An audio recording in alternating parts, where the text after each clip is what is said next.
Deus seja louvado por mais uma live, mais uma oportunidade que nos concede o Senhor de estarmos juntos aqui para compartilharmos uma palavra do coração de Deus para o seu coração.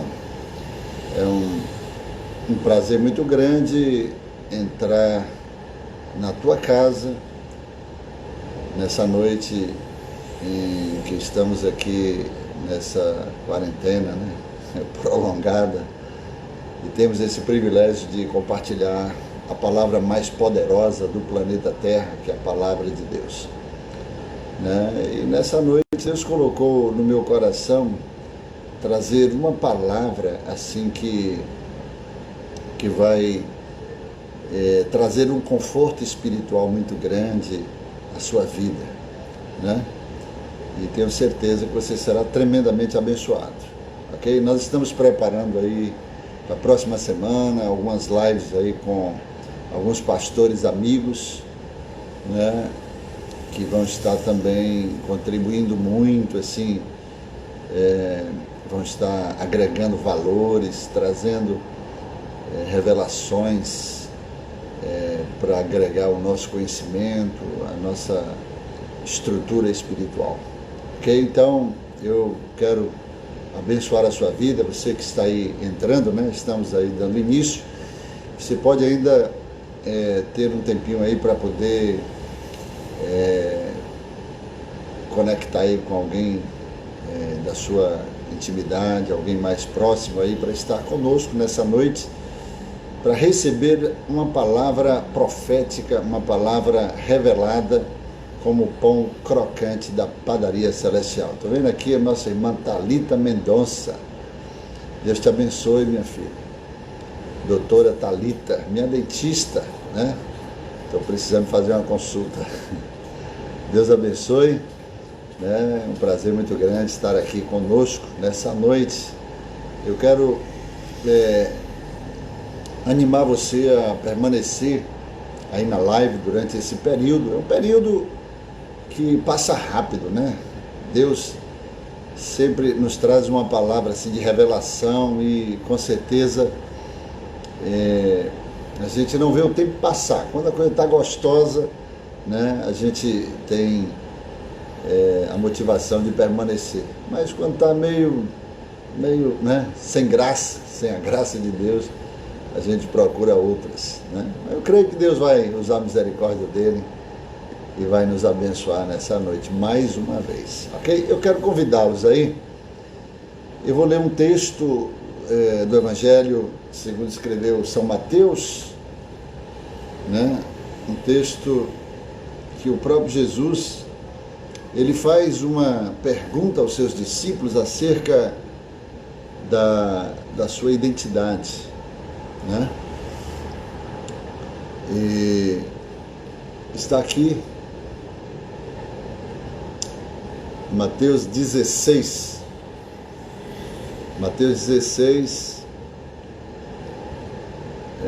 a partir do versículo 13, que diz assim, eu vou botar aqui para vocês verem, para vocês verem aqui com facilidade.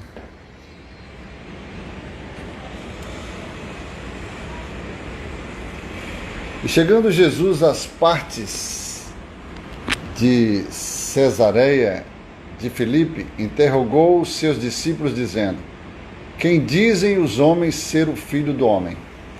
E eles disseram, uns João Batista, outros Elias e outros Jeremias, ou um dos profetas. Disse-lhes ele, e vós, quem dizeis que eu sou? E Simão Pedro, respondendo, disse, tu és o Cristo, o Filho do Deus vivo. E Jesus, respondendo, disse-lhe, bem-aventurado és tu, Simão Barjonas, porque não foi carne e sangue que tu revelou, mas o meu Pai que estás nos céus. Pois também eu te digo que tu és Pedro, e sobre esta pedra edificarei a minha igreja, e as portas do inferno não prevalecerão contra ela. E eu te darei as chaves do reino dos céus, e tudo que ligares na terra será ligado nos céus, e tudo que desligares na terra será desligado nos céus. Pois bem, esse texto é um texto muito forte, né? Primeiro porque Jesus, de fato, ele se importa do que você pensa sobre ele, né?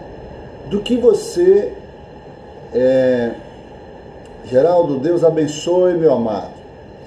O que você pensa a respeito dele, de quem ele representa para você? Isso é muito, eu queria que você prestasse bastante atenção, porque hoje a sua vida nunca mais será a mesma.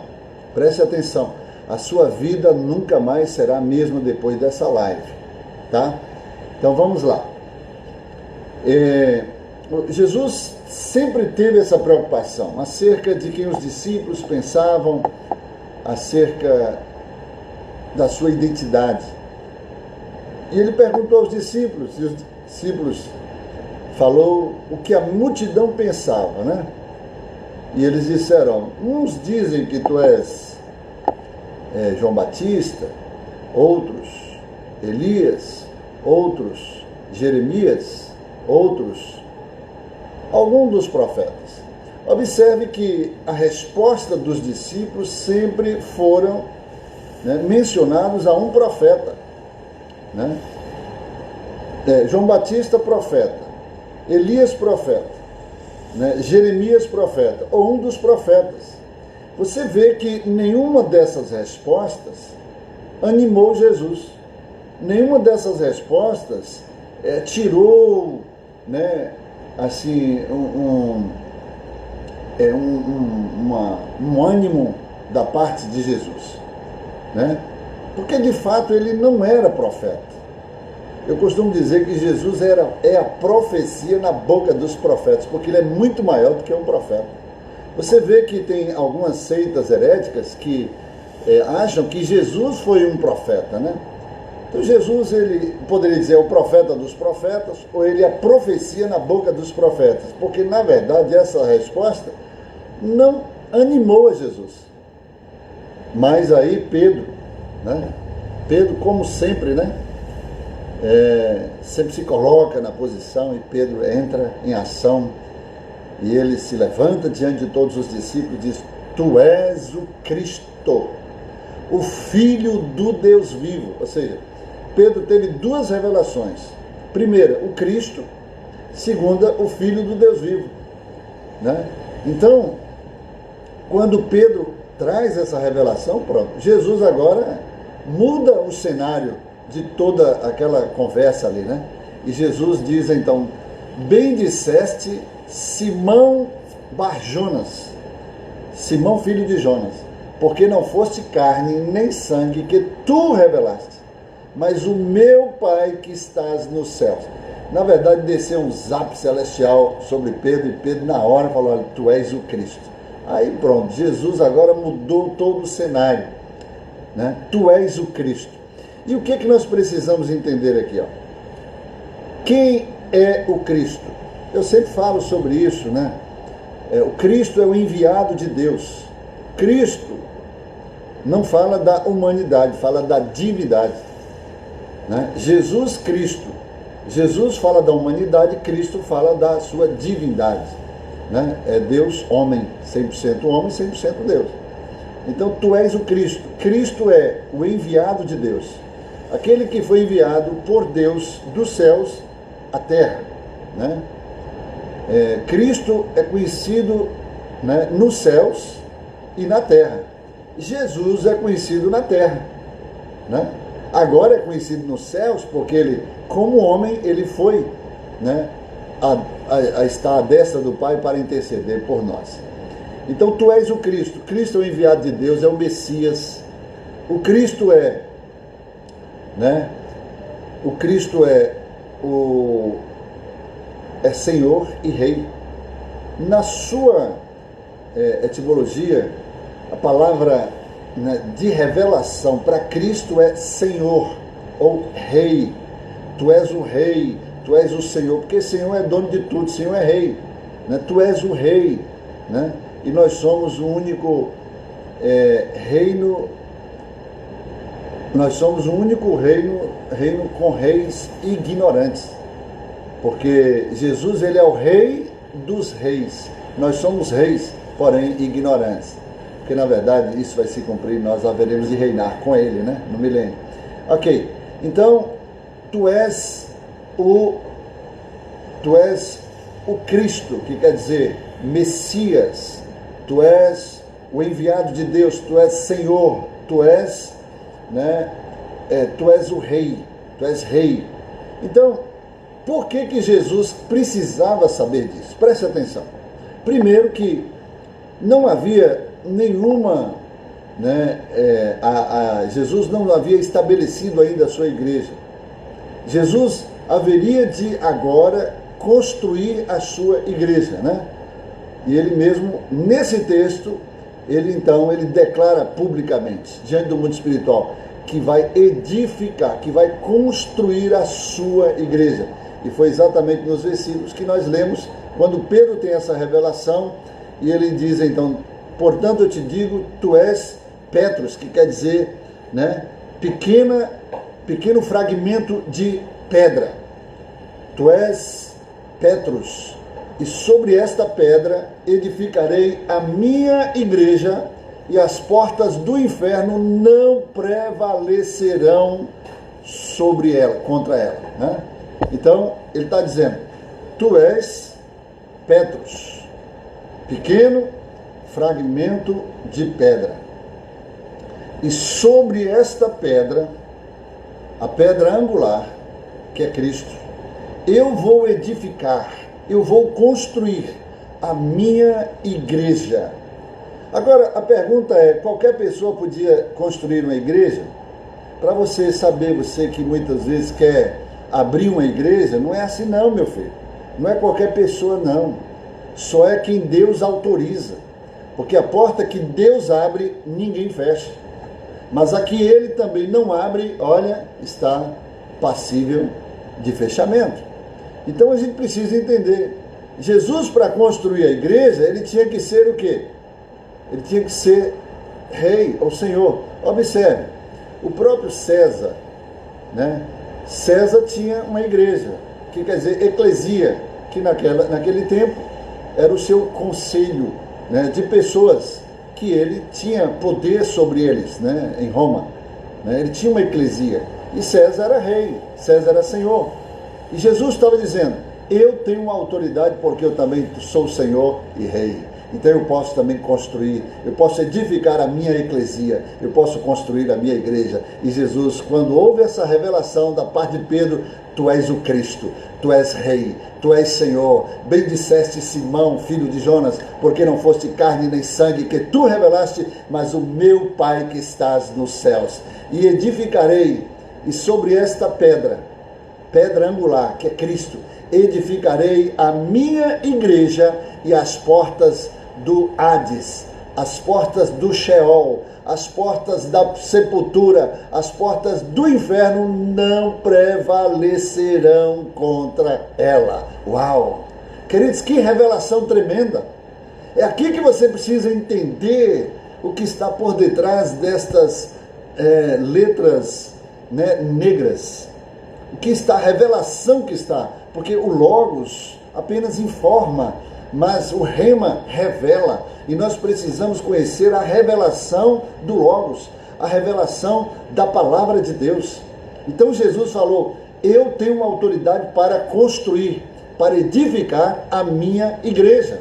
E aí Jesus faz uma coisa que eu quero trazer aqui nessa noite, uma declaração, e as portas do inferno, esta é a única igreja que as portas do inferno não podem prevalecer contra a minha igreja. Uau! Então a gente vê, queridos, que qualquer igreja que não foi edificada por Jesus, ela vai fechar, né? Ela está limitada até as portas do inferno, ou as portas aqui na palavra, as portas do Hades, que revela, digamos assim, sepultura, sofrimento, né?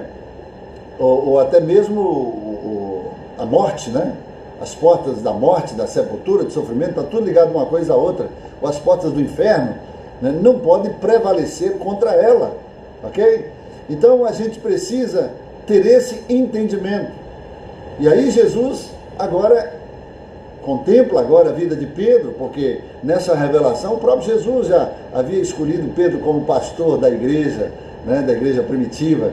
Então, o que é que a gente vê? Jesus diz assim, olha, e tu és Petros, que quer dizer pequeno fragmento de pedra. Tu eras Cefas, tu eras Pedro, não, perdão, tu eras Simão. Simão é um nome muito comum lá em Israel. Assim como aqui no Brasil nós temos João, Joaquim, Manuel, José, né? Lá em Israel, Simão é um nome comum, né? Simão Pedro. E aí a gente vê muitos Simãos, né? E aí Jesus fala, tu deixarás de ser Simão, e acrescenta Pedro. Tu passa a ser agora chamado Simão, porque era conhecido antes, e Pedro, Petros, que quer dizer pequeno fragmento de rocha. Simão Pedro, né?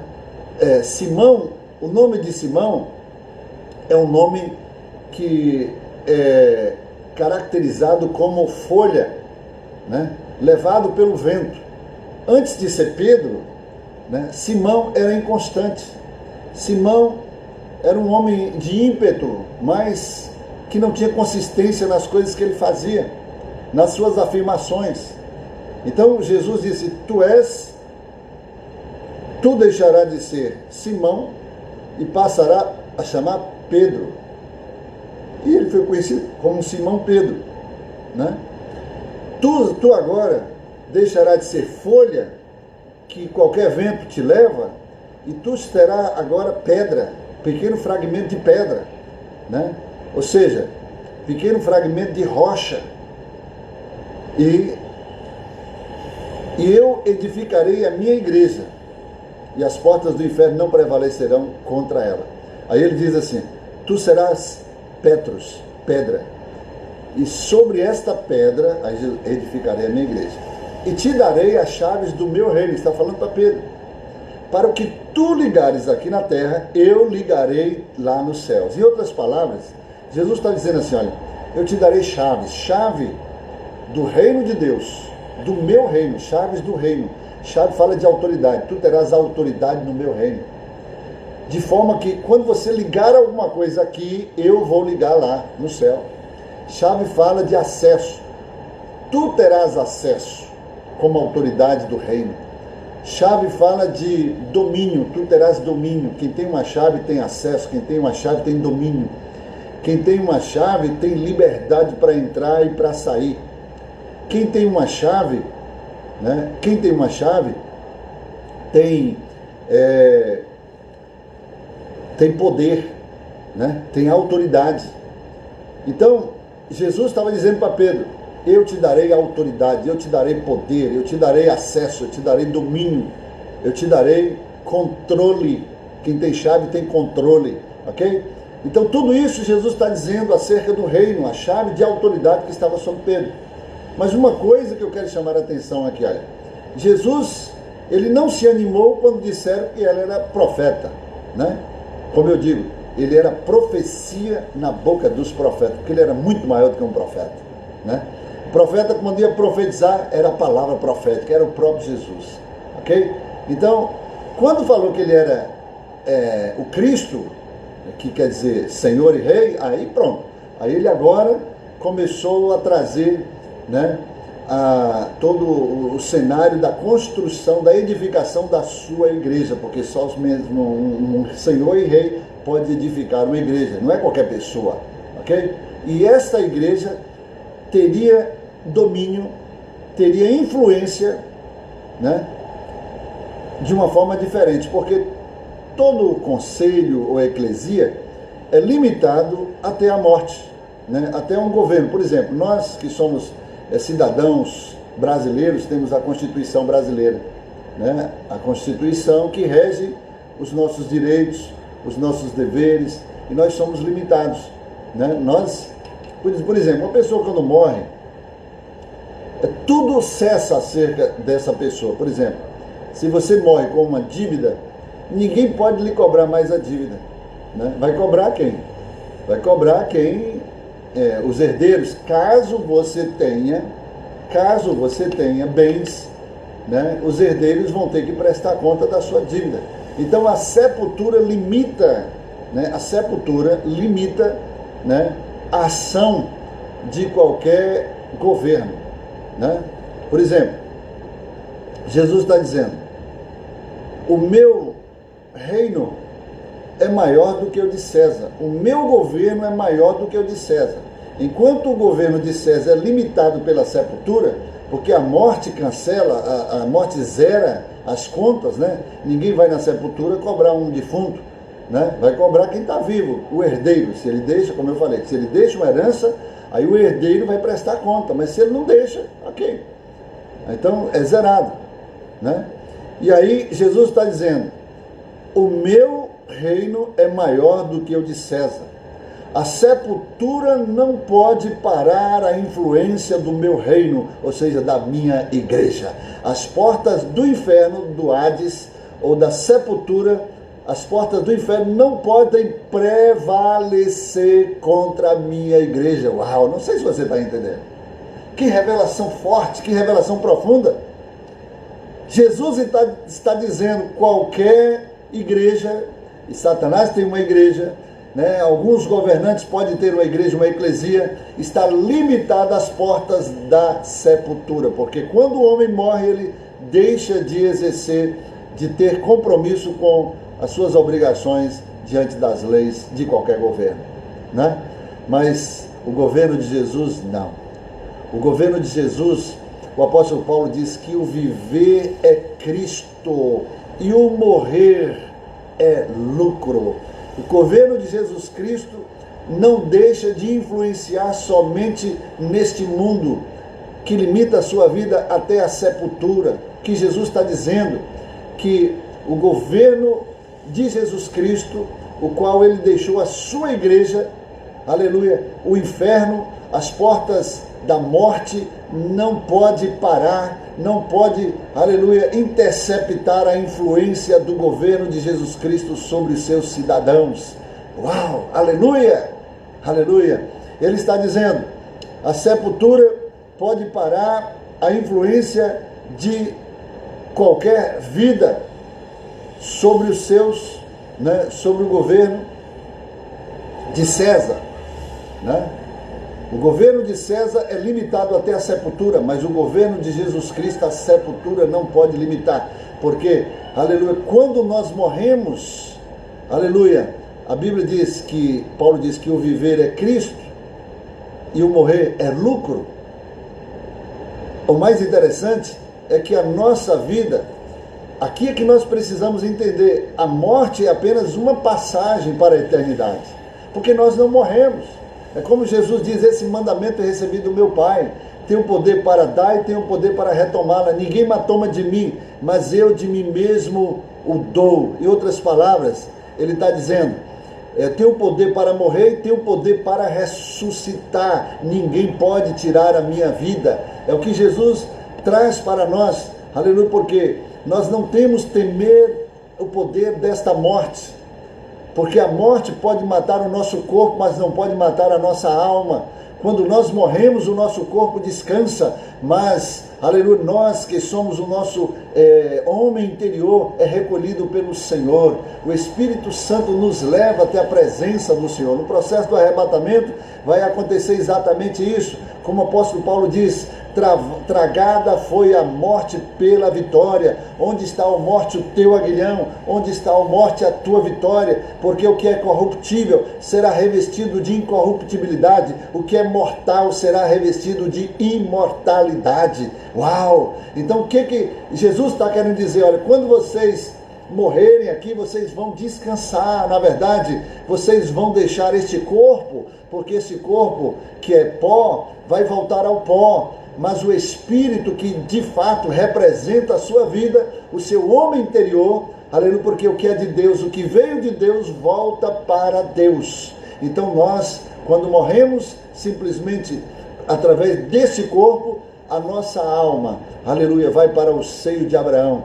Queridos, o nosso espírito, ele é ele é removido, ele é retirado do nosso corpo e vai à presença do nosso Deus. Então, o que Jesus está dizendo, que a morte não tem poder sobre, aleluia, a nossa vida. Porque a influência do governo o qual nós servimos, ele continua neste mundo e no mundo vindouro. Não somente aqui na terra, mas também por toda a eternidade. Então é por isso que o crente não precisa ter medo de morrer, queridos. A gente está vivendo aí a pandemia, onde muita gente aí, na hora que pega um vírus, meu Deus, parece que é o fim. Não é o fim. Deus não precisa usar um vírus para tirar a tua vida. Deus não vai. É claro que vai chegar o tempo, a hora de cada um. Deus, na sua soberania, Deus sabe o que faz. Essa semana mesmo Deus recolheu uma irmã, filha de um pastor nosso aí do ministério lá, pastor Raimundo, né? Deus recolheu, na sua soberania. Deus sabe, Deus conhece o porvir, conhece o futuro. A alma pertence a Ele, a vida pertence a Ele. Ele faz na hora que Ele quer, mas Deus não precisa de um vírus para poder te matar, queridos. Então você não tem que ter medo de vírus, você tem que ter medo de Deus. Você tem que ter temor a Deus. Como eu tenho dito, o que é temor, pastor? Temor é uma mistura de medo com respeito. E a Bíblia diz, não temei a Satanás, não temei ao inferno, não temei a morte, mas temei antes aquele que tem poder para dar a vida e para tirá-la. Tem poder para levar para o céu e também para lançar no inferno. Agora, o que a gente aprende aqui? Quando Jesus foi no inferno, no nosso lugar, quando ele desceu à sepultura, depois de bradar, cheio de vida, lá no Calvário, ele foi ao inferno e lá ele venceu a morte. Lá Jesus chegou no inferno como Senhor. Olha aí que coisa linda. Se cumpriu uma palavra, né? Uma palavra que está escrita, uma palavra profética. Gênesis 3,15, da semente da mulher virá aquele que esmagará a cabeça da serpente e ele lhe ferirá o calcanhar. Segunda profecia missiônica ali, Gênesis 22, ele se colocará no portal da cidade dos seus inimigos. Ou seja, quando Abraão ofereceu Isaque em sacrifício, Deus falou, eu também não negarei o meu filho, né, o meu único filho. E o teu descendente, falando de Cristo, possuirá a porta, né, da entrada da cidade dos seus inimigos. Ou seja, Jesus se colocaria como Senhor do inferno, na porta da cidade dos nossos inimigos, ou seja, do inferno. Então Jesus entra no inferno como Senhor. Agora Jesus não entra como cordeiro, Jesus entra como leão, né? Porque o cordeiro ele veio para morrer, o cordeiro veio para dar a sua vida, para dar exemplo, né? A figura de um cordeiro é a figura que nós hoje, como cordeiros de Deus, mas Jesus agora quando ressuscita e ele se apresenta como leão da tribo de Judá. E ele chega no inferno, ele esmaga a cabeça da serpente, cumprindo a profecia de Gênesis 3,15. Ele se coloca como Senhor, o leão, começa a rugir no inferno, onde ele prega para as almas que estavam aprisionadas lá no inferno, né? Ele toma a autoridade do diabo, que foi usurpada lá no Éden. Ele vence Satanás, vence o inferno, toma as chaves do inferno, e agora se cumpre essa profecia do versículo que nós lemos.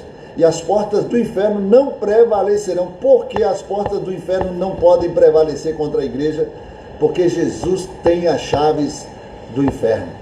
O diabo, ele tem a sua casa de portas escancaradas, ele não tem controle, nem domínio, nem poder sobre a sua própria casa.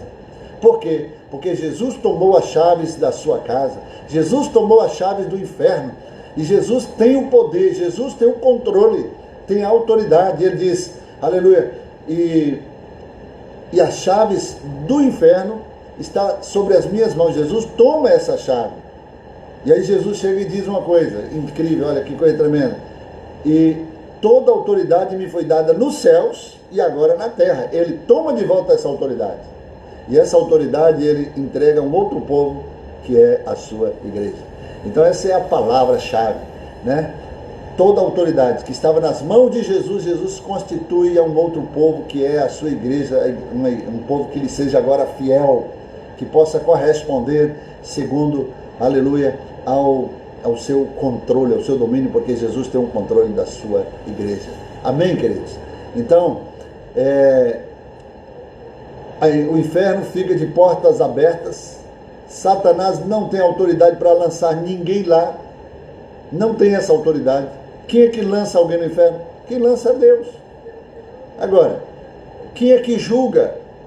Não é Jesus que vai julgar, mas a palavra, indiretamente, porque Jesus ele veio como advogado. Hoje ele nos defende, hoje ele paga o preço, ele pagou o preço para nos resgatar e nos defender, diante de Satanás. Ele pegou as células que nos prendia a Satanás e rasgou na cara do diabo. O que ele fez? Ele pegou exatamente um documento. Jesus pegou um documento, vamos dizer, esse documento aqui, dava direito à paternidade satânica. Satanás tinha a paternidade sobre as nossas vidas. Jesus vai lá e paga o preço dessa paternidade. Jesus vai lá, o preço que era requerido pela justiça divina, é o preço do sangue do Cordeiro. Aí Jesus, quando ele paga o preço, leva diante da justiça, aí Deus aceita e recebe e diz: tu és meu filho, hoje te gerei, eu hoje te gerei, agora como filho primogênito, e todos que foram resgatados e redimidos. Jesus vai lá na cara do diabo e faz isso assim: olha, o preço está pago, aleluia, eu comprei a paternidade. Eles não dependem, eles não mais, aleluia, se submetem a ti, eles não mais são os seus escravos, eu os tornei livres. E o que Jesus faz? Nos torna livres, e nós, pela nossa liberdade, nós resolvemos agora constituir a Jesus como Senhor e Salvador da nossa vida. Agora nós, livremente, nós servimos a Ele, nós adotamos essa paternidade, recebemos essa paternidade sobre a nossa vida e o constituímos como Senhor e Salvador. É quando a gente abre a porta do nosso coração e convidamos Jesus para habitar e reinar na nossa própria vida. Uau! Então, queridos, para a gente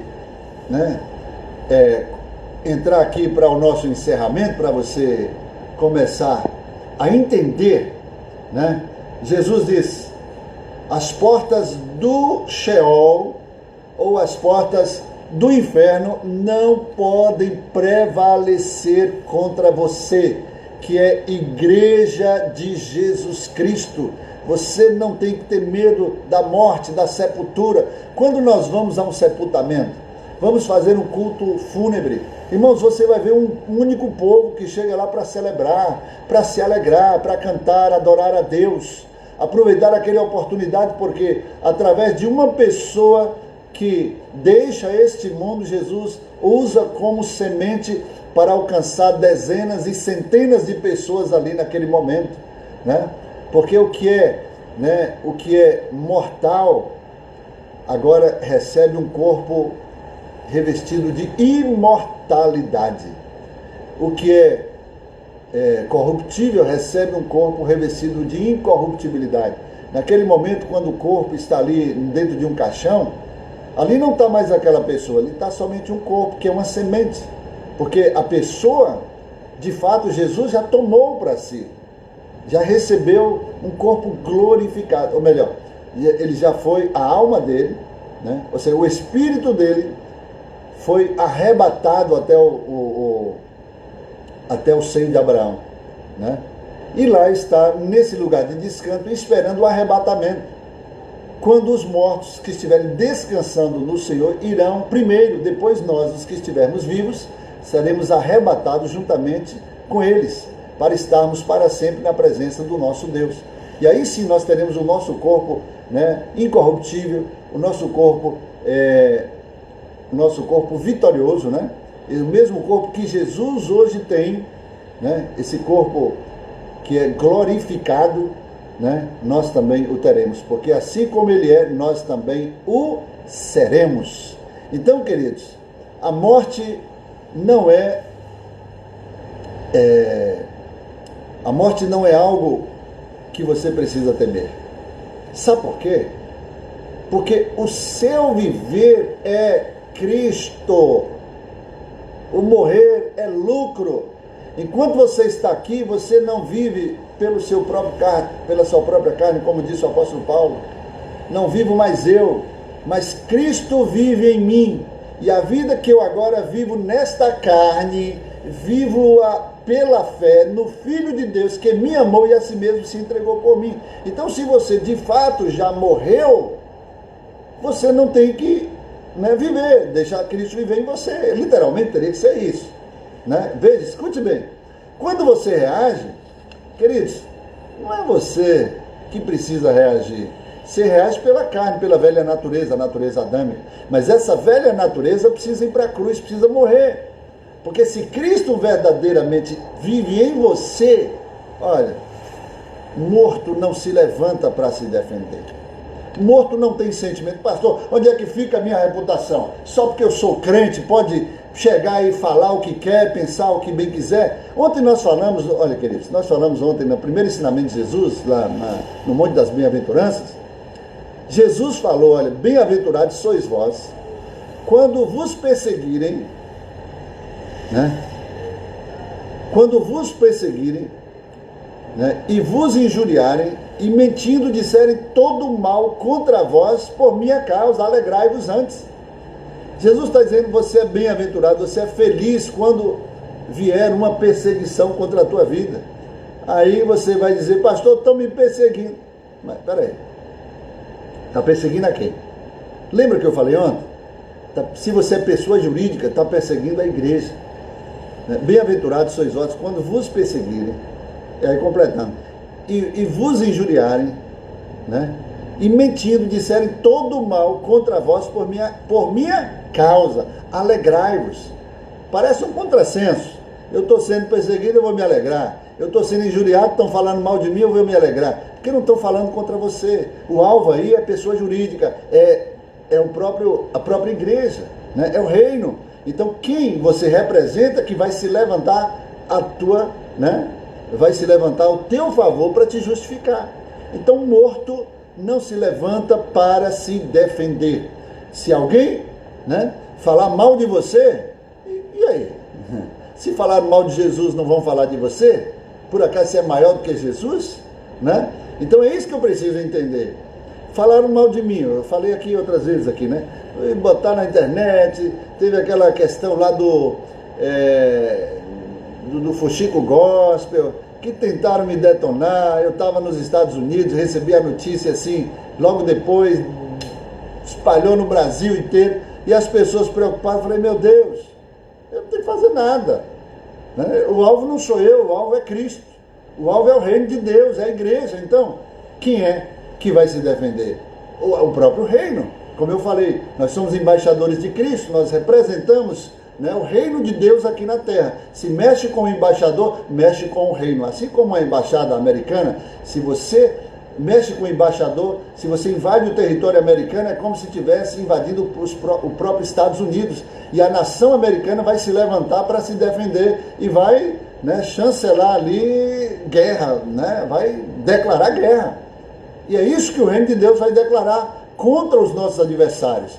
Vão se levantar para te defender, porque não está mexendo com você, está mexendo com ele. Aí daquele que tocar nos ungidos de Deus, daquele que tocar na menina dos meus olhos, Então, é isso que você precisa entender. O viver é Cristo, Então, quando a gente está lá fazendo um culto fúnebre, a gente está na convicção e na certeza que aquela pessoa foi promovida.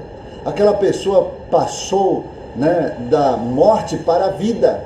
Aquela pessoa está desfrutando de uma presença gloriosa, que nós não temos essa percepção e esse entendimento de discernir, Porque aquela pessoa, como o apóstolo Paulo, ele foi arrebatado até o terceiro céu.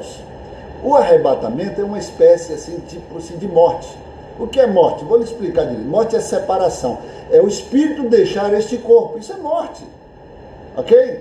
Quando o espírito deixa um corpo, ele se separa. Morte é separação. Quando Deus falou, no dia que tu comer do fruto da árvore do conhecimento do bem e do mal, certamente morrerás. O que aconteceu? Quando ele comeu, O que aconteceu? Na hora, instantaneamente, o espírito foi separado do corpo. Ficou ali a alma. O homem era um ser tricótomo. Ele tinha espírito, alma e corpo. Quando ele morreu, houve separação. O espírito foi tomado, ele ficou vivendo como um corpo dicótomo, como um ser dicótomo. Ele tinha alma e corpo, mas ele tinha morrido espiritualmente. Ok? Preste atenção. Ele morreu espiritualmente, então ele vivia como alma vivente, né? Ele tinha alma e corpo. O Espírito vivificador, que é o Espírito Santo, que novamente veio para trazer vida espiritual, e a gente nasce de novo. Nascemos no Espírito e passamos e voltamos a ser um ser tricótomo, uma tríplice constituição, onde somos o Espírito, temos uma alma e habitamos no corpo. Ok? Então, quando a gente morre, o Espírito de fato se separa. Quando é um arrebatamento, o Espírito sai do corpo. E Paulo foi até o terceiro céu, ao paraíso. Sabe que Paulo não queria voltar? Não, porque o que ele viu lá ele disse que era coisas inefáveis que ao homem nem era digno de ser revelado.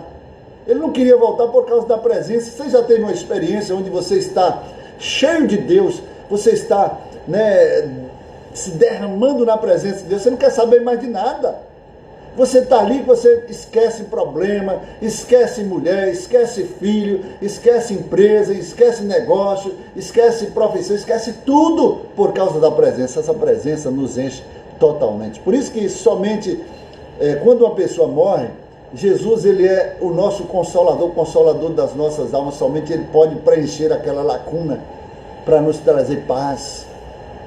E aí, ele é o consolador de Israel, o consolador da nossa alma.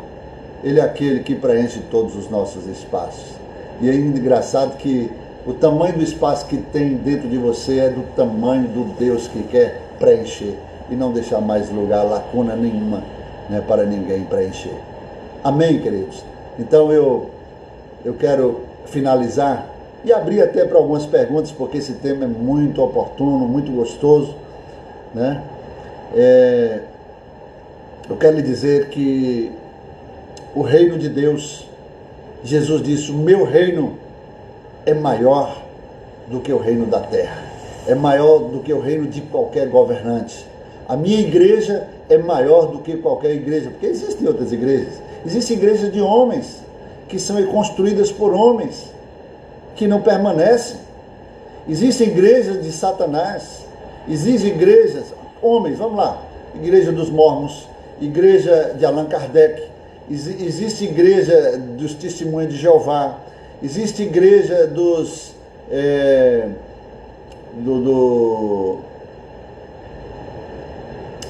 islamismo, Existem muitas igrejas de homens que compilaram a igreja do homem Jesus Cristo, Eles compilaram e modificaram, e a palavra tem uma sentença para aqueles que compilam, assim, desvirtuando e adulterando, a sua carta magna, que é as escrituras dessas igrejas, Jesus fala assim, aquele que mudar uma vírgula, aquele que tirar, aquele que alterar, aquele que adulterar, eu também alterarei, eu também retirarei a sua parte da árvore da vida. Então há uma sentença de juízo para aqueles que adulterarem, porque Jesus falou, passará o céu e a terra, mas a minha palavra não passará.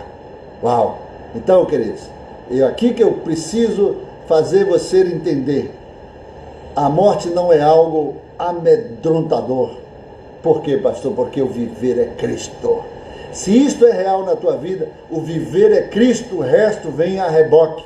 O resto, morrer, é lucro, porque, aleluia, quando Jesus vive de fato em você, você não se preocupa com mais nada. Sabe por quê? Porque Ele se encarrega de dar aquilo que você foi focado para fazer aqui na terra. Por isso que nós falamos quando falamos que o propósito de Deus nos alinha à vontade de Deus.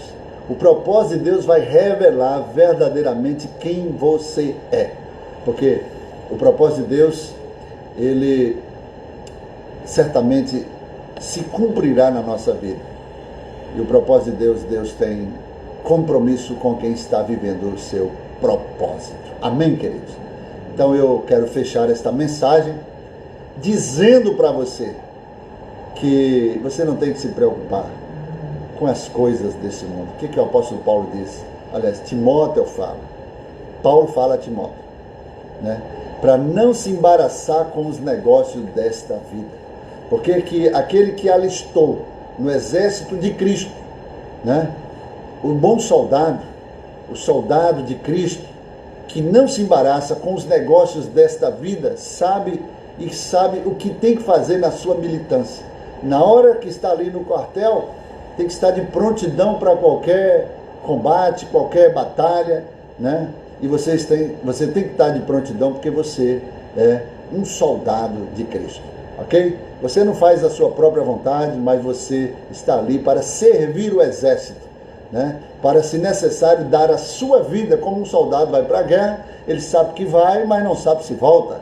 E ele está pronto, ele está convicto, foi treinado para isso, para, se necessário, ele derramar o seu próprio sangue pela maior causa, né, que podemos levantar aqui na terra, que é a causa, né, do cristianismo. Eu já fui comunista, eu já tive experiências e fiz declarações naquela época pela ignorância, que se necessário entrar numa guerra, né, para dar a minha vida, derramar o meu sangue pela causa do comunismo, eu faria, né? Depois que eu conheci o cristianismo, é que eu vi, poxa, eu ia por uma causa humana, eu saía nas greves e declarava: o povo unido jamais será vencido. Estava lá, sendo treinado, aprendi muita coisa, mas hoje eu sei que o único que é digno, né, que nós podemos de fato honrar para derramar o nosso sangue, para dar a nossa vida, como o próprio apóstolo Paulo disse que não tinha a sua vida por preciosa, né? Mas antes cabia cumprir o propósito pelo qual ele foi chamado, né? Se necessário, né, dar a sua própria vida, porque ele não vivia nele, mas Cristo vivia, aleluia, através dele. Cristo vivia naquele corpo. E era por isso que ele não se apegava aos negócios desta vida. Ele não tinha medo de morrer, não tinha medo de enfrentar as situações, todas as circunstâncias que, né, tentavam aprisioná-lo. Porque ele estava preso, muitas vezes, né, muitos cárceres ele enfrentou, mas ele diz: eu estou livre, porque um cárcere não consegue me prender, porque ele vive em liberdade. E é isso que nós precisamos entender, amados.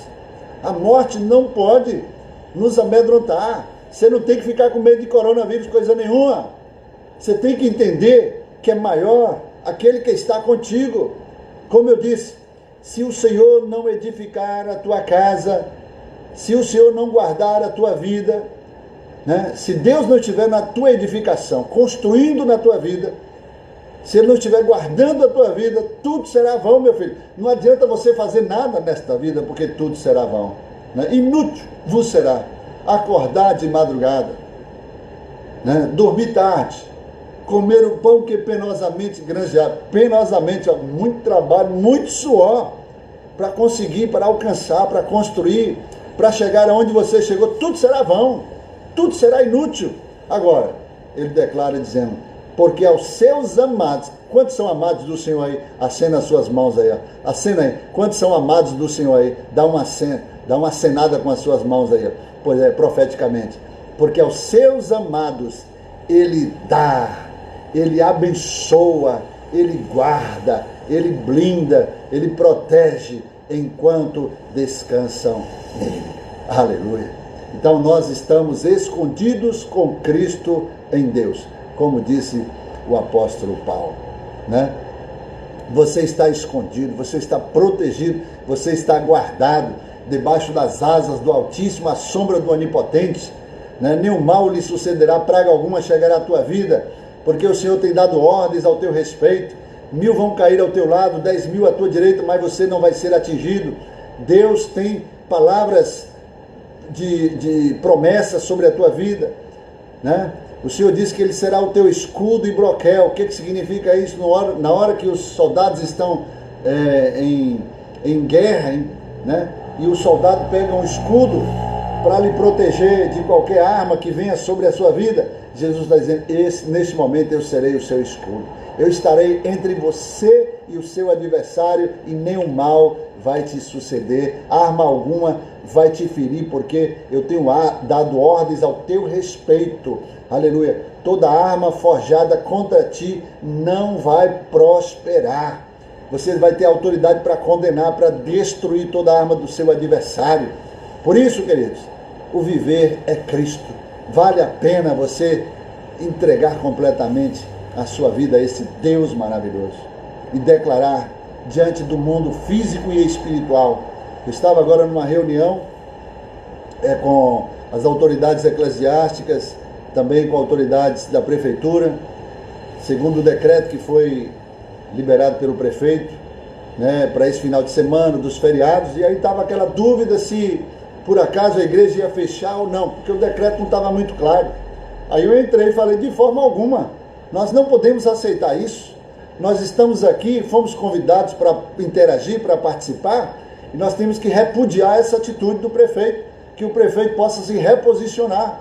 Nós respeitamos a autoridade do prefeito, oramos pela vida dele, mas nós, como autoridade do povo de Deus, da igreja de Jesus Cristo aqui na terra, que a igreja não vai se inclinar diante da morte, diante do Sheol, diante do Hades, diante dos governos, porque a autoridade de Deus está acima de qualquer governo. É o que nós pregamos nessa noite. E nós vamos simplesmente cruzar os braços e aceitar. Falei, não, nós não vamos aceitar. Queremos que o prefeito venha para poder, né, esclarecer, explicar, porque nós não estamos aqui fazendo papel de besta, não.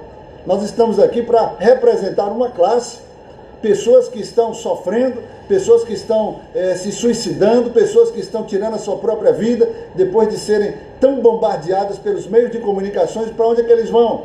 Eu falei, nós recebemos uma pessoa que queria tentar o suicídio, entrou lá na igreja, a igreja estava aberta, e nós ministramos sobre ele, ele foi liberto. E aí vai chegar alguém lá, dezenas de pessoas com problemas de mente, querendo se matar, né? Aí vai mandar para onde? Vai mandar para a casa do prefeito? Vai mandar para a casa do governador? Não, é a igreja que tem esse papel. É a igreja que foi levantada pelo Deus que fez os céus e a terra e que tem o controle sobre os nossos governantes, que colocou eles ali na posição que eles ocupam. O próprio Jesus falou para Pilatos. Pilatos perguntou assim, tu sabes que eu tenho poder para te condenar ou para te absolver? E Jesus respondeu o que? Jesus disse, tu só tem autoridade porque o meu Pai, que está nos céus, te constituiu por autoridade. Ele diz, se o meu Pai não te desse autoridade, tu não teria nenhuma. Em outras palavras, está dizendo, eu reconheço a tua autoridade porque foi o meu Pai que te constituiu. Paulo diz lá em Romanos 13, toda autoridade foi constituída por Deus, e não há autoridade que não venha de Deus. E aquele que se levanta contra a autoridade se levanta contra a ordenação de Deus e trará a condenação para si mesmo. Então eu quero dizer uma coisa, eu questionei, vem cá, e a autoridade do presidente fica onde? Quer dizer, se fere um princípio de autoridade, que autoridade as pessoas têm se ferirem esse princípio? Porque o princípio que você fere, ele vai voltar contra você e vai te ferir. O princípio que você não honra, ele vai te desonrar.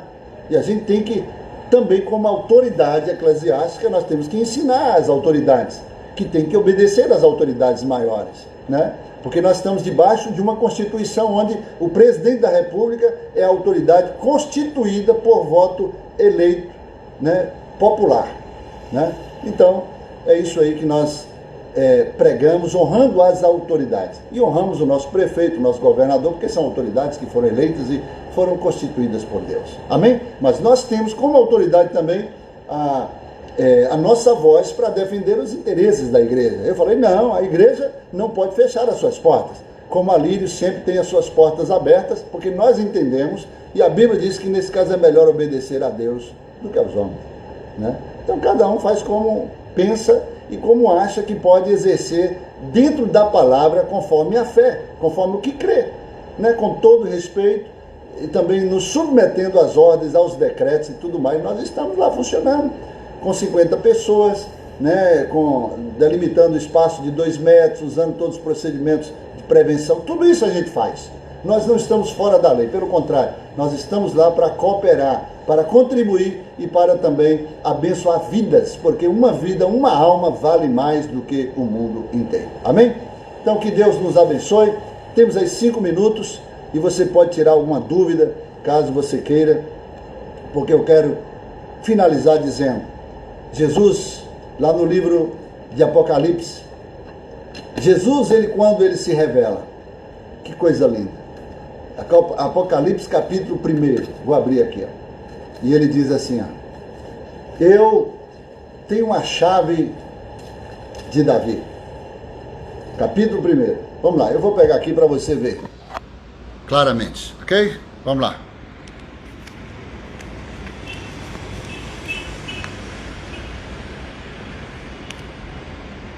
E ele diz assim, ó. Oh, perdão, aqui é capítulo 2. Vamos lá, capítulo 1.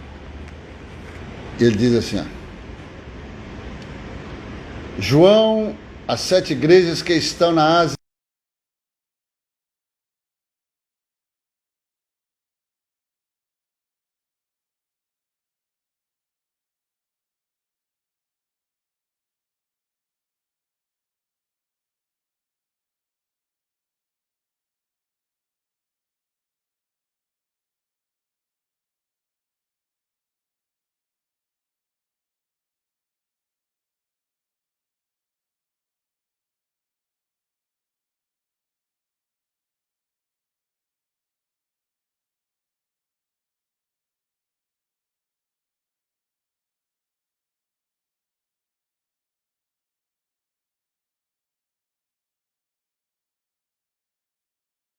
E o ômega, o princípio e o fim, diz o Senhor que é, e o que era, e o que há de vir, o Todo-Poderoso.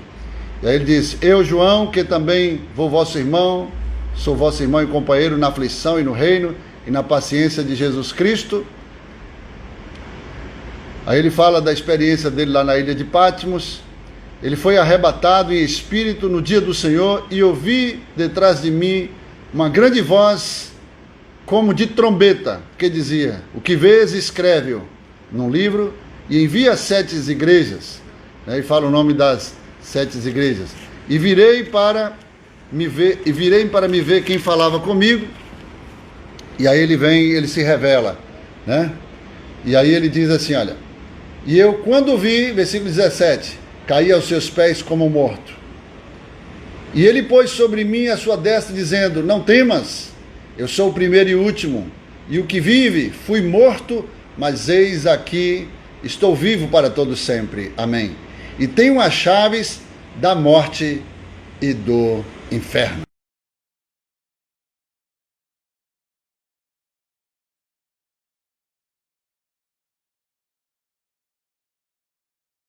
De fato, Jesus, ele tem a chave. Lá em Apocalipse, ele diz, eu tenho a chave da morte e do inferno. Quem tem poder para lançar no inferno e para matar é Jesus. Então a gente tem que temer a Ele, a gente tem que honrar a Ele, tem que obedecer a Ele, tem que se submeter a Ele, tem que exaltar a Ele. Ele é a razão do meu viver, a luz do meu caminhar, Ele é o meu sol de justiça, né? Ele é tudo na nossa vida, tudo, né? Então que Deus abençoe você nessa noite. Eu quero abençoar a cada um dos nossos, né? A cada um dos nossos irmãos aí que tem nos acompanhado, né? Que Deus possa continuar derramando dessa unção fresca sobre a vida de vocês. Amanhã temos nosso culto às 8 horas, 9h30 e às 19 horas. Okay? 3 cultos, 8, 9h30, 19. Estarei ministrando das 9h30 e das 19 horas. Ok? Esperamos você lá. Que Deus abençoe, que Deus possa guardar a sua vida, proteger desse vírus maldito, dessa pandemia, mas sobretudo que você aprenda, que você tire lições em momentos de adversidades, momentos difíceis a quais estamos vivendo. Tire lições, aprenda, e que você possa, né, glorificar ao Senhor em tudo, porque tudo coopera. Se coopera, tire as lições, ok? Deus te abençoe. Beijo no coração. Amo vocês. Amanhã estaremos de volta às 21 horas. Depois do culto, vou estar ministrando aqui às 21 horas. E eu queria só que você pudesse propagar, divulgar, para que a gente